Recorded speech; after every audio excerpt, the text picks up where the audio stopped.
Mr. Deputy Prime Minister, Dean Desker, Professor Gunaratna, my friend Mr. Dorsey, ladies and gentlemen, I would like to thank you for your kind invitation to address this conference on the role of sports in building community resilience.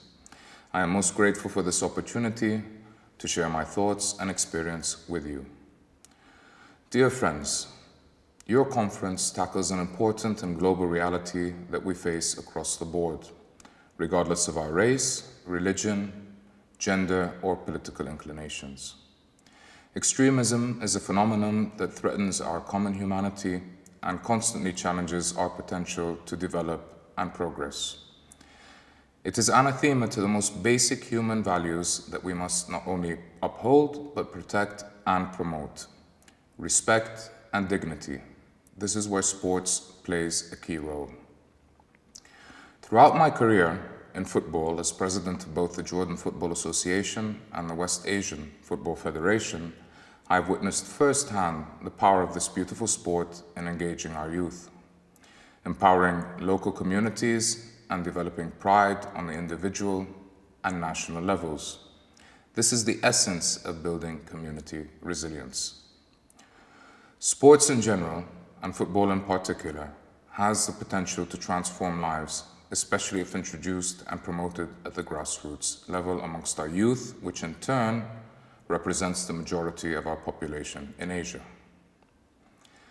Through football, our youth experience the spirit of teamwork and fraternity, but also develop their own individuality by taking responsibility for their choices and actions towards their teammates and the opposing team on the field. These are rules and regulations to be respected and followed, thereby instilling a sense of duty and respect towards others, increasing tolerance and promoting coexistence.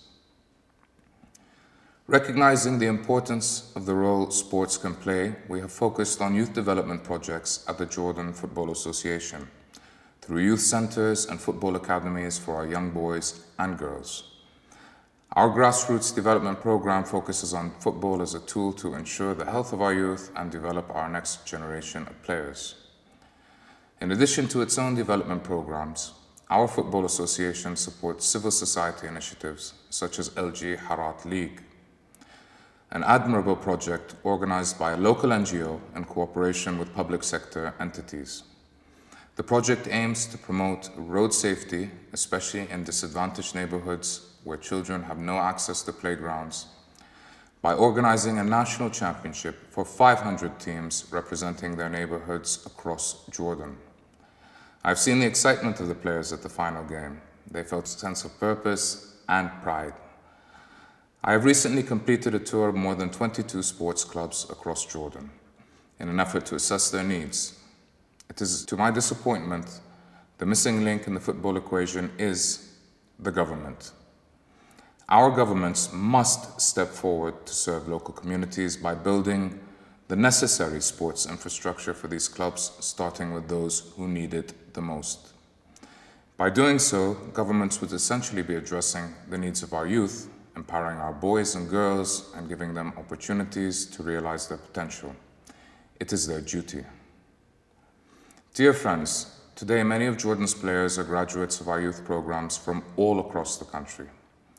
They are our national pride, and their achievements on the field, whether in a friendly match or in a regional championship, bring all Jordanians together in celebration, lifting spirits, and giving people hope. Moreover, our national teams are our ambassadors. As the most popular game worldwide, football plays an important role in strengthening relations between nations and people of different cultures and backgrounds, thereby promoting respect, coexistence, and acceptance. These values, as I mentioned earlier, constitute the building blocks of community resilience. Ladies and gentlemen, today in my capacity as FIFA Vice President, I will work tirelessly to develop and upgrade football across Asia. I hope to contribute to the Asian football family by engaging all the stakeholders, football associations, governments, civil society, and the private sector. It is our responsibility to serve, and I personally am fully committed to realizing the vision I outlined during my election campaign. Through the Asian Football Development Project, I will work on implementing the 4 pillars of my program, representing the interests of all Asian football associations at FIFA, youth development, empowerment of women, and the protection and development of football. The Asian Football Development Project will play a proactive role in promoting football programs focusing on education and holistic health for youth and the participation of all sectors of society, including women. If there's anything I have learned during my career in football, it is that this beautiful game is an excellent platform through which many kinds of social and developmental objectives can be achieved.